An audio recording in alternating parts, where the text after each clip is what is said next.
There are moments when life feels strangely connected. You think of someone and they text you. You stumble into the right conversation at the perfect time. A setback pushes you towards something better. Something small aligns, and for a second, the world feels like more than background noise. It feels responsive, not magical, not supernatural, just alive in a quiet, intuitive way. And then there are days when nothing feels connected. Events happen in straight lines.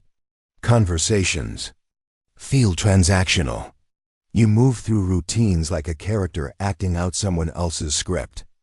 Life feels mechanical, like a machine that never looks up. The world isn't hostile. It's just indifferent, empty, silent. Most people assume this difference is about mood, spirituality, or belief systems. But psychology suggests something deeper. Beneath your personality and values sits a primal assumption, a foundational lens that colors every moment of your life. It's the belief about whether the world is alive, or mechanistic. Not alive as in mystical or supernatural. Not mechanistic as in scientific or rational. Alive means the world feels meaningful, connected, coherent, that experiences fit together in a way that gives your life shape.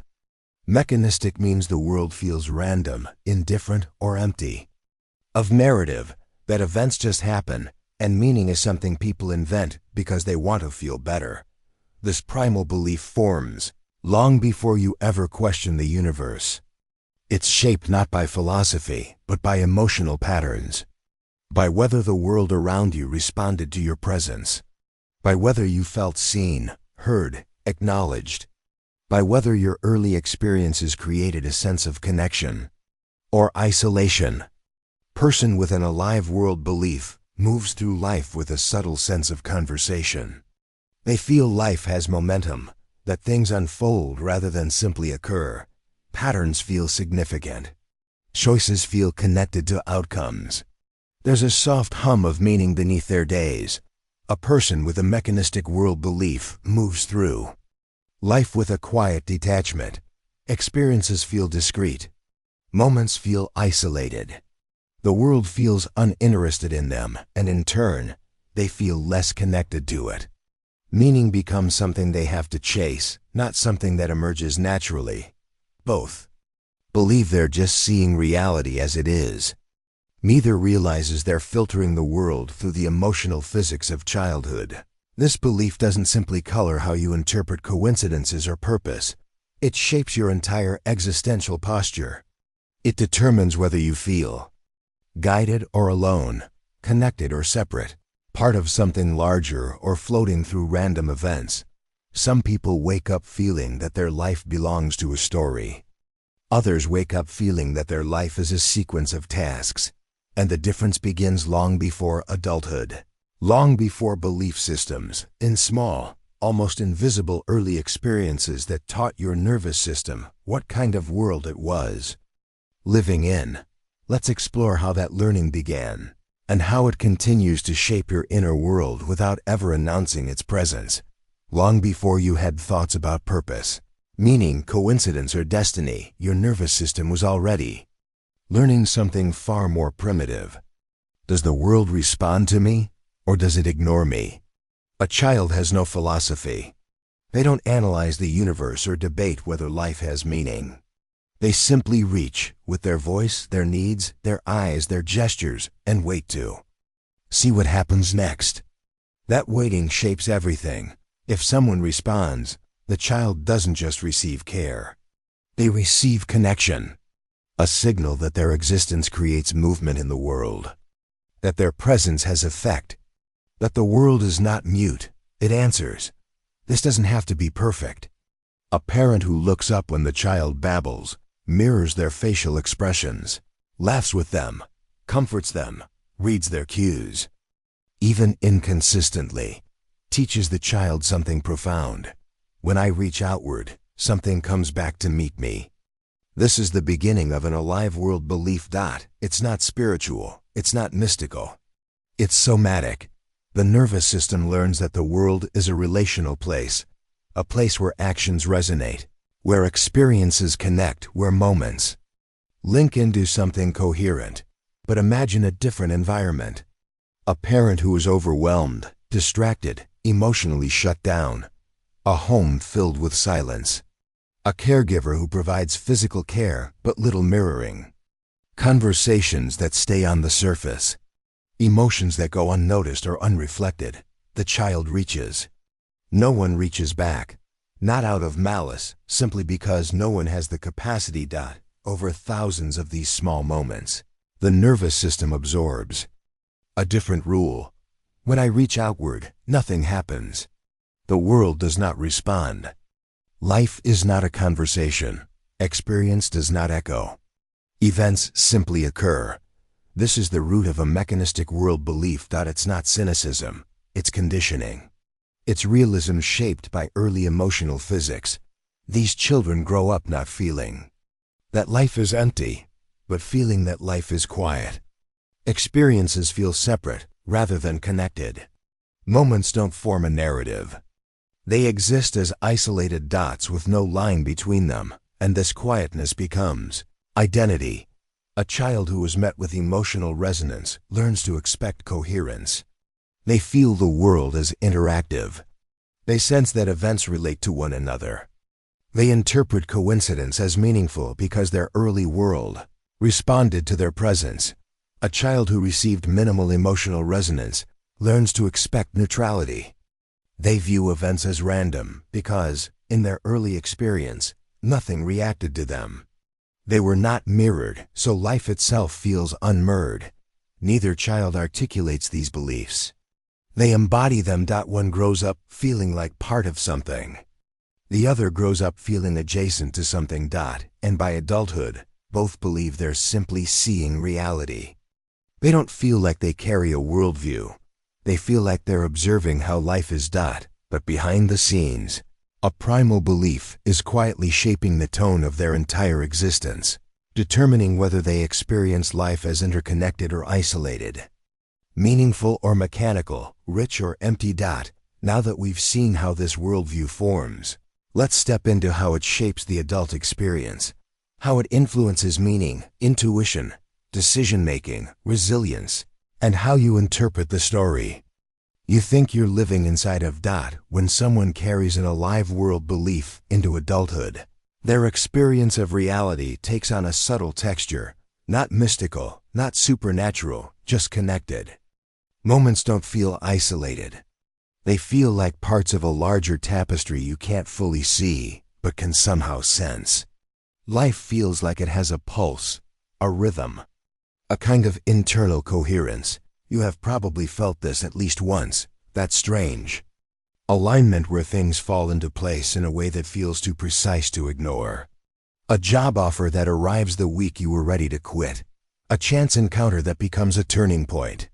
A difficult moment that ends up revealing something essential. People with an alive worldview don't see these moments as magic. They simply interpret them as meaningful, because their nervous system learned early that experiences connect. In everyday life, this belief becomes intuition, not the mystical kind, but the pattern-based kind. Subtle clues matter. Small feelings matter. The body picks up signals and organizes them into a sense of direction. It's not about predicting the future. It's about feeling guided by a thread you're constantly sensing. This worldview gives decisions a different emotional tone. Choices aren't just practical. They feel like steps in a narrative. A move to a new city isn't just relocation. It's a chapter. Ending a relationship isn't just separation, it's transition. Success doesn't feel like random luck, it feels like alignment. Life becomes less about control and more about participation. And with this sense of participation comes resilience. If events feel connected, setbacks feel purposeful. If moments feel woven, struggles feel temporary. If life feels alive, you feel accompanied, even when alone. But when someone carries a mechanistic world belief, the experience is profoundly different. Life doesn't feel like a story, it feels like a sequence. Events don't form patterns, they form lists. Moments don't connect. They stack, nothing unfolds. It simply happens. This person may be intelligent, introspective, even philosophical. But meaning does not emerge naturally for them. They have to build it manually. Purpose feels like a construction job. Intuition feels unreliable or irrational. The world feels like a system governed by randomness or logic, not relationship or coherence. This worldview shapes decisions in a different way. Choices feel heavier because they feel disconnected. A misstep feels catastrophic because there's no larger narrative to hold it. Coincidences get dismissed. Opportunities feel accidental. Timing feels irrelevant. The world feels neutral at best, indifferent at worst. And this affects resilience too. If events feel random, struggle feels pointless. If life feels mechanistic, setbacks feel empty. If the world doesn't respond, you feel fundamentally alone inside your experience. Most importantly, the mechanistic worldview shapes meaning itself. Instead of discovering meaning, people with this belief often feel they have to invent it. And that invention can feel exhausting, fragile, or artificial. But here's the surprising truth. Both worldviews are self-reinforcing. When you expect the world to connect, you notice connections. When you expect the world to be silent, you overlook its responses. The alive world person and the mechanistic world person can live the same day, experience the same events, hear the same words, and walk away with entirely different versions of reality. And to each of them, their version feels like objective truth. Now let's step into how this primal belief spills into the most intimate parts of adulthood: relationships, closeness, conflict, and the feeling of being understood or misunderstood by the people who matter most. Relationships don't just connect two people, they connect two worldviews. And nothing reveals the alive versus mechanistic belief more vividly than intimacy. The way you interpret your partner's tone, the meaning you assign to conflict, the depth you feel in connection. All of it is shaped by whether you believe life itself is responsive or indifferent. A person with an alive worldview brings a sense of emotional richness into relationships. They notice micro moments, a softening in someone's voice, a shift in posture, the small glances that say more than words. Subtle expressions feel meaningful, not accidental. They experience intimacy as something with depth, layers, and threads that connect one moment to the next. They feel a partner's presence as something alive. They feel closeness as something that unfolds. They feel conflict as something that leads somewhere, a turning point, a lesson, a deepening. When tension appears, they intuitively look for the underlying meaning. What is this moment trying to show us? What is this revealing? Where is this leading? They're not over-romanticizing. They're interpreting their partner through the same worldview with which they interpret the rest of life. Connected, coherent, responsive. This worldview also makes space for emotional nuance. Silence doesn't automatically mean distance. Ambiguity doesn't automatically feel threatening. A difficult moment feels like part of the relationship story, not a break in it. Someone with a mechanistic worldview, however, experiences relationships differently. Connection feels real, but not necessarily layered. Moments don't naturally feel symbolic or significant. Things don't unfold. They simply happen. This doesn't mean they love less. They may love deeply, but their nervous system doesn't treat relationships as narratives. It treats them as present tense interactions. Because of this, emotional cues can feel harder to read. A partner's shift in tone may not register. A moment of closeness may feel nice but not particularly meaningful. A conflict may feel like an isolated problem rather than part of a larger pattern. They respond to what's happening now, not to what it might represent. This can create misunderstandings. The alive world partner feels moved by a small moment. The mechanistic partner sees it as ordinary. The alive world partner wants to explore meaning. The mechanistic partner wants to solve the problem. The alive world partner experiences deep connection. The mechanistic partner experiences. Mutual stability. One isn't dramatic, the other isn't cold. They're simply living in emotionally different worlds. In conflict, the differences grow sharper.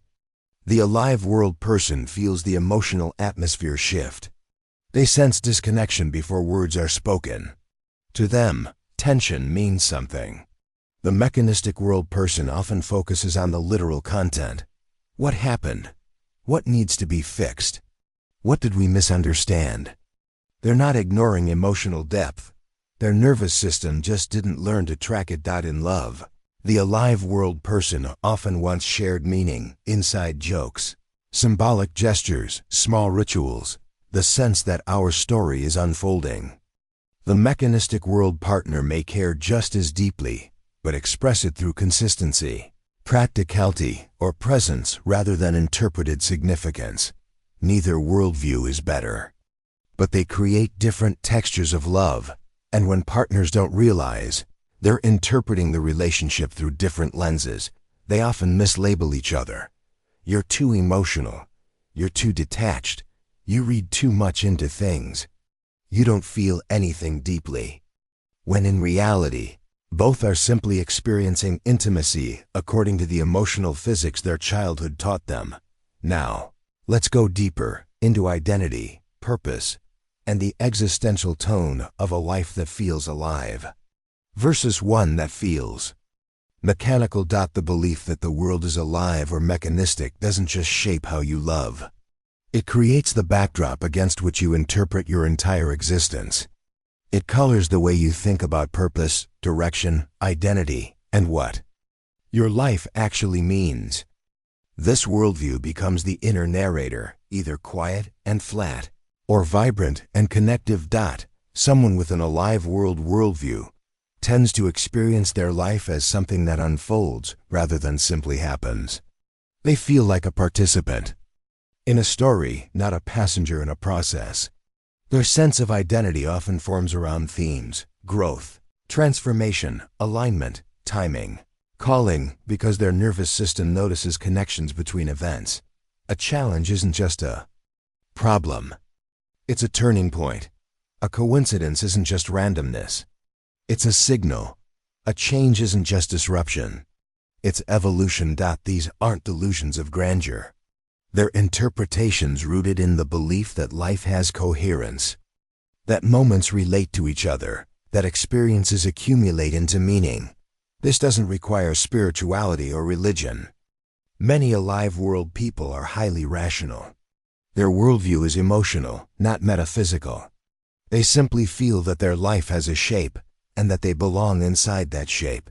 That sense of belonging fuels self-trust. It makes choices feel guided. It makes adversity feel workable. It creates an internal sense of orientation, the feeling that you are moving through something rather than drifting through nothing. And this orientation quietly shapes identity. These people often see themselves as evolving, learning, participating, and connected. They identify with roles like explorer, storyteller, creator, or seeker, not because they try to, but because their worldview naturally frames life that way. Someone with a mechanistic world belief, however, experiences identity very differently. Without the sense that life connects or responds, the self begins to feel like an isolated unit inside an indifferent system. Purpose becomes something you choose, not something you discover. Meaning becomes something you build, not something that reveals itself. For these individuals, life often feels like tasks, not chapters. Direction feels arbitrary. Growth feels mechanical, something you push yourself into, not something that emerges from within. Moments don't link together automatically, so they don't accumulate into a narrative. The self floats from point to point without a clear emotional through line. This doesn't mean emptiness. It means neutrality. It means life feels factual rather than immersive. And because the world feels indifferent, identity becomes more functional. I am what I do. I am what I achieve. I am how I perform. I am what others need me to be. Purpose becomes a choice made logically, not something felt deeply. Meaning becomes a project, not an experience. People with this worldview sometimes describe their lives as fine, stable, okay, yet underneath, there's a quiet sense that something is missing. A thread, a connection, a deeper sense of being held by reality rather than standing alone inside it. What's profound is how invisible this belief is. If life has always felt mechanical, you assume everyone feels that way. If life has always felt alive, you assume the same. Both believe their worldview is objective truth, but neither is fixed. Just as safety can be relearned and curiosity can be rekindled, the sense that life is alive, connected, meaningful, coherent, can re-emerge through experience, not through belief systems, but through moments that contradict the old expectations and awaken something long dormant. The final part of this video explores exactly how that awakening happens. A mechanistic worldview doesn't come from a lack of depth. It comes from a lack of resonance. When the world doesn't answer back, your nervous system eventually stops asking questions. When early experiences don't echo, the mind stops listening for echoes. Meaning becomes something you have to manufacture instead of something that emerges naturally. But the part of your psyche that once felt connected to life, the part that sensed patterns, timing, alignment, coherence, never actually disappears. It simply goes quiet. It waits. And the shift back toward an alive world belief begins not with a dramatic revelation, but with a subtle reappearance of responsiveness. It often begins in tiny, almost forgettable moments. A thought of someone right before they contact you. A decision that unexpectedly leads somewhere important. A moment of clarity that arrives uninvited. A conversation that feels like more than coincidence. A difficulty that ends up revealing something useful. People often dismiss these moments because they don't prove anything. But they aren't meant to prove. They're meant to nudge. An alive worldview doesn't return through logic. It returns through experience. Small experiences that break the spell of indifference and remind your nervous system what connection feels like. Relearning the aliveness of the world isn't about believing new things. It's about noticing things your old worldview filtered out. Noticing how often timing lines up. Noticing when events resonate. Noticing when interactions feel deeper than their surface. Noticing when something feels meaningful in your body before you can explain it in your mind. Meaning always arrives, somatically before it becomes cognition. The most powerful way to shift a mechanistic worldview is through participation. Not intellectual analysis, not forced gratitude, but genuine engagement with something, anything that sparks a response inside you. When you participate, the world has room to respond. The nervous system begins to experience connection instead of predicting isolation. This is why people often rediscover an alive worldview during things like walking alone while thinking, deep conversations late at night, creative expression, grief that opens them, travel that disrupts routine, moments of awe in nature, music that unexpectedly moves them. These experiences don't impose meaning. They reveal the meaning that was already there, the meaning your nervous system learned to ignore. Another key is emotional presence. People who grew up unseen often became experts at detaching. Reawakening aliveness means letting small emotions be felt instead of bypassed. You don't have to interpret them, just allow them. Because emotions, when permitted to exist fully, naturally connect events into patterns. They are the glue of experience. And the more your nervous system feels the emotional continuity of your life, the more it stops viewing moments as isolated and starts viewing them as interconnected. Slowly, and often quietly, life begins to feel like something again. Not magical, not mystical, just coherent, just responsive, just alive in the way all living systems are alive, through pattern, resonance, timing, connection, and the ongoing conversation between you and the world around you. You don't have to force meaning. You only have to stop dismissing it when it shows up. You only have to let life meet you, even slightly, and the worldview you learned in childhood begins to soften. The world hasn't been silent. You've just been listening with a lens tuned for silence.